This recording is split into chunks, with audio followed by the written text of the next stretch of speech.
Hi, I'm Bernice King, co-founder, co-creator of the Place for Resources. I want to share the reason, the inspiration behind the Place for Resources. Um, and for me, it was all about learning about the concept of self-love and how to apply it. So once I figured out what self-love was actually for me, the things that I started to implement throughout my life that I felt reflected self-love. I felt like a lot of young adults were probably suffering from the same thing, not knowing how it actually applied to them.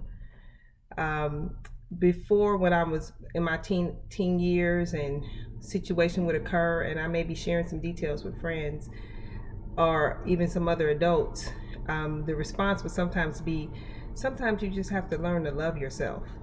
And at the time, I was like, even when I very first heard that concept as a teenager, as it was given to advice for me, um, the fact that I just needed to love myself, my first thought was, well, what does this have to do with masturbation?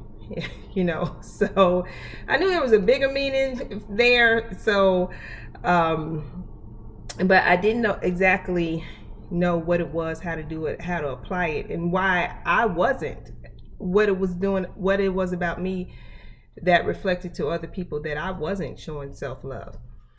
So over the years, I've learned to define self-love as willing to being willing to do the things that keep you safe and help move you forward to your goals, even if it goes against the ideas, and opinions of people that are closest to you, your significant other, your parents, your best friend, and if we use it in adolescence, um, then or as a teenager, if you're encouraged to drink or um, have sex when you're not ready, unprotected sex, or do something dangerous, stay out past curfew, or um, something. I'm trying to think of other things that might cause you harm and would have actually, got you in trouble. And then we're looking for that, maybe that approval, or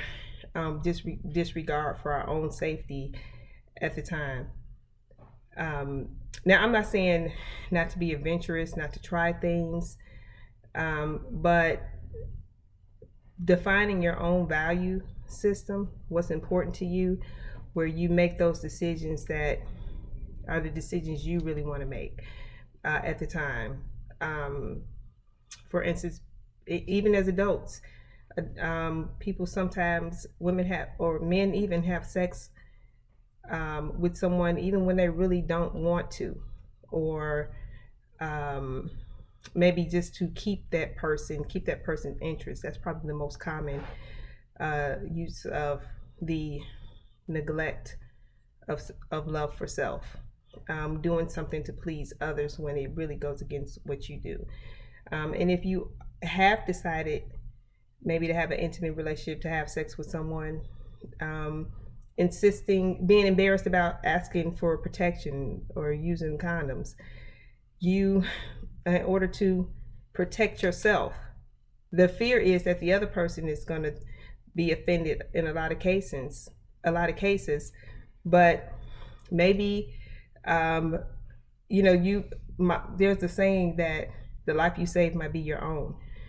So there's a chance that the other person is protecting you, or as well as protecting yourself, from pregnancies, from transmissions, from and honestly, these are things that you probably should have talked about before you even got to the sexual part. But we know that in this today's culture, that doesn't always happen in that order.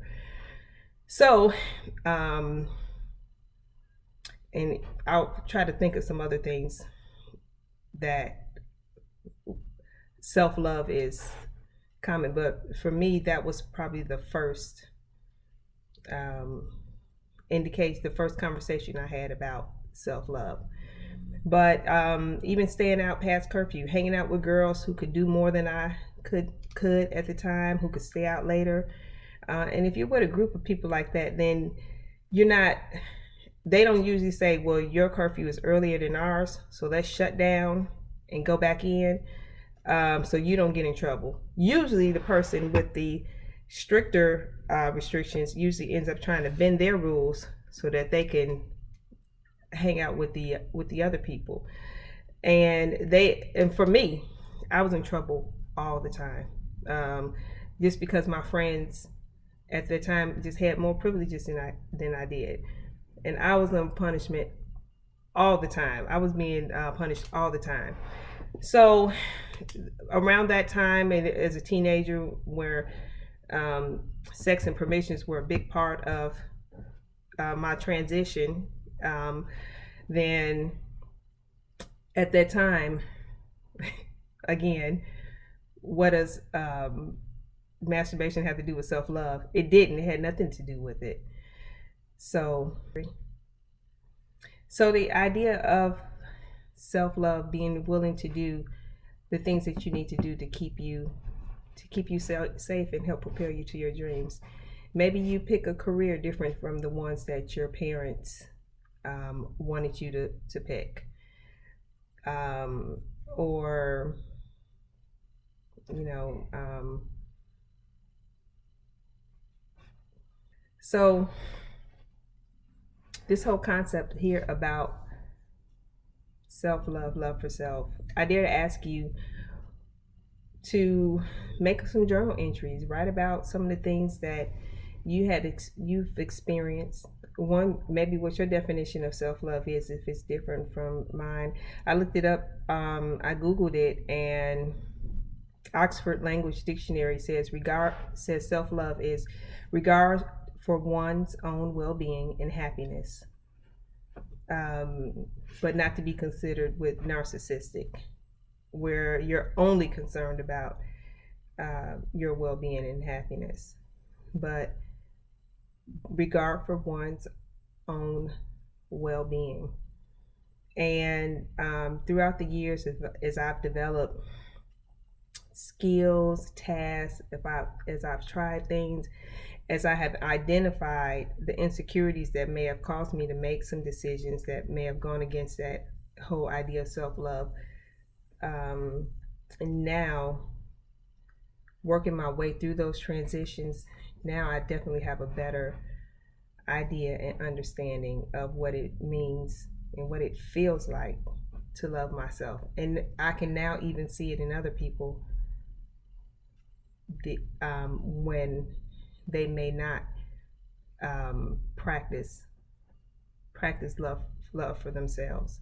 When I see them doing things to try to please other people, or it's one thing to be helpful, but not at the expense where, not to the point where you lose yourself or you put yourself in harm for this whole idea of getting approval.